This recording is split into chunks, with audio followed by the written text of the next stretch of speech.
CM Revanth తో 9 మంది ఎమ్మెల్యేలు భేటీ అయ్యారు. పార్టీ ఫిరాయించిన ఎమ్మెల్యేలతో రేవంత్ సమావేశమయ్యారు. కడియం మినహా మిగిలిన ఎమ్మెల్యేలు హాజరయ్యారు.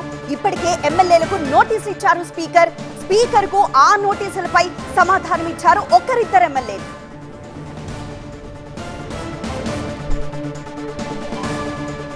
సీఎం రేవంత్ తో 9 మంది ఎమ్మెల్యేలు భేటీ అయ్యారు. పార్టీ ఫిరాయించిన ఎమ్మెల్యేలతో రేవంత్ ప్రస్తుతం సమావేశమయ్యారు. కడియం మినహా మిగిలిన ఎమ్మెల్యేలందరూ హాజరయ్యారు. అయితే ఇప్పటికే స్పీకర్ ఈ ఎమ్మెల్యేలందరికీ నోటీసులు ఇచ్చారు. స్పీకర్ కు ఒకరిద్దరి నోటీసులపై సమాధానం కూడా ఇచ్చారు. అయితే ప్రస్తుతం ఈ సమావేశం ప్రాధాన్యత సంతరించుకుంది. పూర్తి వివరాలు మా ప్రతినిధి ప్రభాకర్ అందిస్తారు. ప్రభాకర్, ప్రస్తుతం ఈ సమావేశంలో ఎలాంటి చర్చ జరుగుతోంది? స్పీకర్ ప్రస్తుతం నోటీసులు ఇచ్చారు, కొంతమంది సమాధానం ఇచ్చారు. సమాధానాలపై చర్చ జరుగుతోందా, లేకపోతే మిగతా వాళ్ళు కూడా సమాధానాలు ఇవ్వాల్సి ఉంది కాబట్టి దానిపై డిస్కషన్ ఏమైనా జరుగుతుందా? కొద్దిసేపు క్రితమే ఎమ్మెల్యేలతో భేటీ ప్రారంభమైంది. 10 మంది ఎమ్మెల్యేలు కడియం మినహా మిగతా ఎమ్మెల్యేలందరూ కూడా అటెండ్ అయ్యారు. తాము కేవలం నియోజకవర్గ అభివృద్ధి కోసమే ఈ సమావేశమైనట్టు చెప్తున్నప్పటికీ కూడా స్పీకర్ నోటీసులు ఇచ్చారు.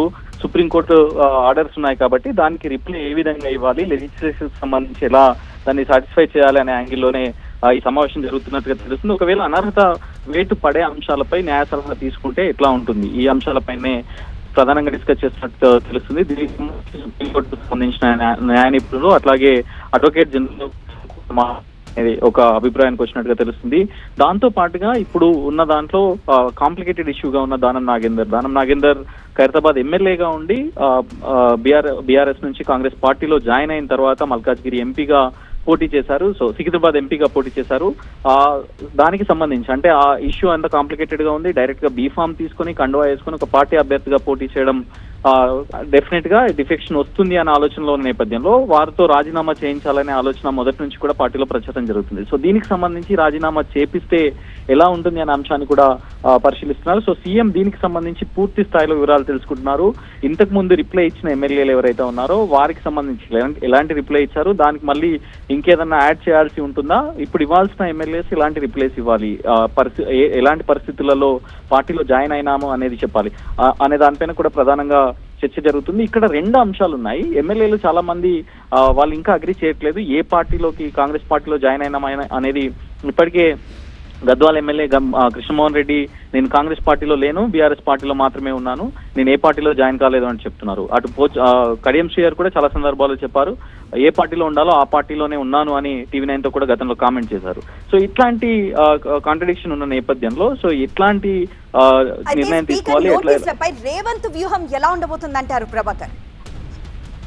ఇక్కడ ఒకవేళ కనుక అనర్హత వేటు పడితే ఎలాంటి నష్టం ఉంటుంది పార్టీకి అనే అంశంలో కూడా ప్రభుత్వం ఆలోచిస్తుంది. ఈవెన్ సీఎం కూడా అదే ఆలోచనలో ఉన్నారు.